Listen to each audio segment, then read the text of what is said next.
Are you ready? What's up, guys? Tank here, coming in for level 39 of the Super Battle Royale Team Building Guide, and we are going to be covering Super Saiyans.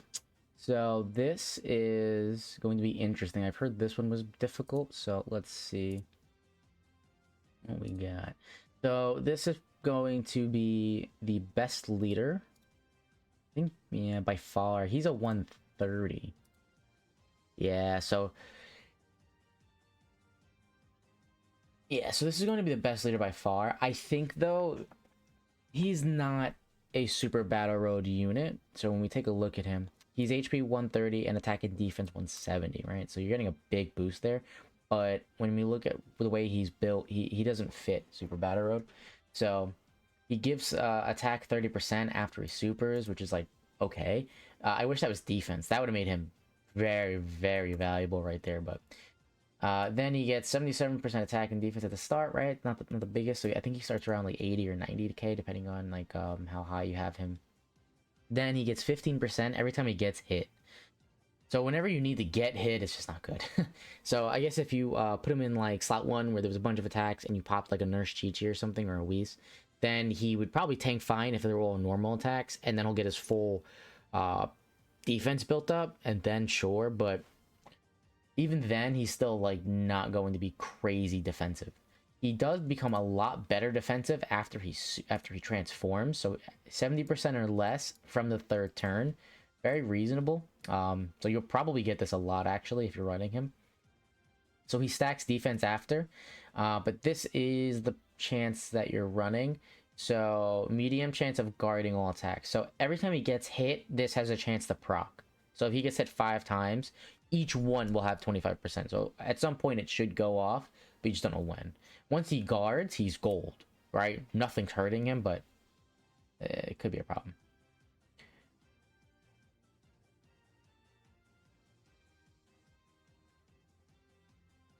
That's weird the way they wrote that, because I know that's not what he doesn't guard against all attacks. Oh, when guard, yeah, once it activates, then he has a chance to crit, but then it's like whatever.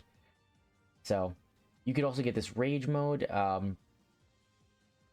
don't, yeah, I mean it's possible if you're below that. It's from the 5th turn, so you'd have to get 2 more turns. You could see turn 5, and this could save you. Unfortunately, he doesn't do that thing that you want where he changes like orbs. He doesn't change like orbs to he doesn't get like key +1 per orb or anything like that. So it's gonna be difficult to super, but I think he does have, yeah, he gets a key at a 8 key, which is not that bad. I think he starts at 6 key, so it's not that bad. I didn't mean to click that. But he also has no links, right? So he won't be doing crazy damage. He'll do enough that it might save you, but it's not like game changer, you know? Like baby, like when baby transforms, you're like, oh thank god. You don't get that with this guy. Uh, but he is the highest lead for sure. So we'll cover him real quick because he's the next lead. He is 130 flat. He's okay. But he is giving that extra key right there, which is nice. But his actual key, his actual like super attack and pat, this is where he is unbelievable. So even though he is far less of a leader, you could actually decide to run one of him as the other friend because of just how insane he is. So he greatly raises on the 12 key. You're probably not going to do that. He has pretty much high enough defense anyway. He will deal insane damage. He will lower attack and defense and seal if you get the 18 key. He gets key +2 per rainbow, and he creates rainbow. Super easy to get that going. He'll have this at full capacity, which is really good. He gets 7% per Super Saiyan, so that's very nice. You'll have that permanently active, obviously, because you're running a full Super Saiyan team. And then he gets 7% attack and defense per orb. So definitely get him the most orbs possible. He is going to just obliterate people. Yeah, he's good. Now let's take a look at the rest of the category that you could be running. Oh, this is probably gonna be easy actually.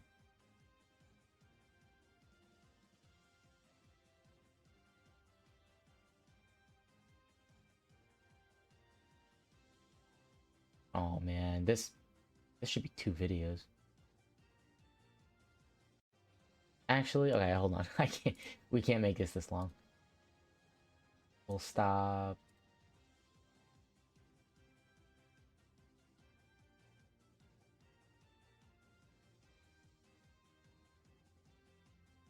I can't make this video this long. So what we're gonna do instead is we'll just, because I actually remember most of these guys, we'll just do it from here instead of opening each one. That should save some time. The Go Bros, they're gonna be okay. You're gonna need time for them, which is the opposite of what you need. You don't want to give a unit time. You want a unit to be at its best immediately for Super Battle Road. So they need time though. So with each attack that they perform, they'll get better and better, and you get their active skill chance, which is also very, very powerful. So definitely a good option if you have them. His easy A, I still don't remember. I know he gives 3 key and defense, yeah, as the first attacker, so that's really valuable. And he gives all allies 3 key when attacking extreme class, which you only have in this. No, yeah, you'll have it the whole time. That's actually not bad. I don't know if I would personally be bringing him, but I bring him up mainly because his easy A is coming up, so a lot of people are going to be able to use him. I think I actually won't be able to. I still have no freaking orbs. Broly's really good because once turn 4 hits and he transforms, you get his active skill and he will just kill. You're just dead, doesn't matter. And he gets a guaranteed double super when you have 2 or more enemies, which obviously we're going to have.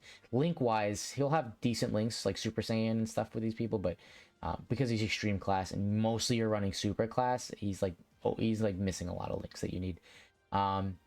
They're okay. They're not great. You're probably not going to get to transform with them, which is like unfortunate, and that is what takes away from them. But links, they're very good. Their defense is definitely solid. You know, if you're popping items, like this, you know, definitely a good unit to bring. They're like essential. Like you bring them. There's actually really no questions. I have mine at 55%, and I know I'm bringing him over like some rainbow unit because yes, we're actually gonna open them up. So because they raise their own attack and defense, they get damage reduction for 30% on top of already having 120% defense. They get ki +1, and they have a medium chance to launch an additional super attack. So unbelievably valuable. And then you can transform at turn 4. Once you transform at turn 4, you get a 50% HP recovery. He becomes really strong, basically, is what all this is saying. But this is what you want. Foresees enemy super attacks for 10 turns. So 10 turns is the fight, so for the rest of the fight you'll know where every super attack is. He himself becomes a little bit of a defense liability, but you know where all the super attacks are, so you're fine, you'll make it out. So he's a must. He is the exact same as him, still very good, but just unfortunately turn 6 is a long time and you're probably not going to get to transform with them unless you like force yourself, which is difficult. Bardock, he is he'll be really good actually in the second fight. Like he will be MVP because when there's a wicked bloodline, you could transform immediately. So if you transform like now, like immediately, he will greatly raise attack and defense. He gets a 180% attack stat. He's super effective against all types. Performing a crit, he can evade, he has damage reduction, like, and he gets a 50% chance to have a double super attack. So I wish there were more wicked bloodline people, but in this second fight he will be a complete god. But outside of that, he will just be okay. He won't really do anything special. You could probably still get him to transform pretty consistently because it's only turn 4, but he really shines against Wicked Bloodline. What happened?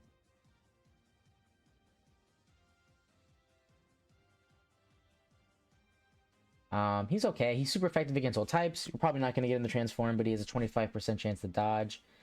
I mean, he's barely okay. He stacks, you know, attack and defense, so that can be valuable. And he has 21% damage reduction. And I believe the damage reduction goes up as he transforms. But yeah, this guy's gonna be really good. We're gonna open him up.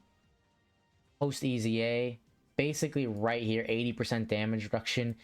If he gets supered, you're screwed. But if he doesn't, and it's all normal attacks, he's godly. So pairing him with like the other Vegito, oh my goodness, it just sucks that you're waiting till turn 4. But let's say that happens. Once you pop the STR Vegito and you know where all the super attacks are, it's like just easy. It's literally easy mode. Pairing them two together, and they share like a bunch of links. So him along with him can be a very powerful rotation, just the same as Youth. So definitely an option, because after they super, they get damage reduction. This guy and this guy pair together, very powerful as well. So we'll open up him. So when Gohan is on the team, he gets an additional 70% attack and defense, right? The rest of this doesn't proc, but he'll be at 170% attack and defense, and then after he supers, he raises his own attack and defense. So really, really powerful if you can get this Gohan. If you have this Gohan, he's okay. He will give you damage reduction if your HP is low. He also will greatly raise defense, so he should be fine, especially if you're using items. Now, once you get to turn 4, and you do need to have a Trunks, once you get to turn 4, well, to be specific, it can't be Kid or GT. Once you get to turn 4, he gets damage reduction just built in, right? So now he is like slot 1, like unbelievable. And he gives Bond of Master and Disciples 30% attack and defense. So there's a lot of people that fall into that category that are also Super Saiyans. So they are a very powerful combo as well. This guy, we discussed him in the Youth video. I'd actually go back and watch the Youth video if you haven't. We go more in depth with him. He's very good. Same for him, very, very good. Probably, there's a lot of choices to bring here, man. Good free-to-play option.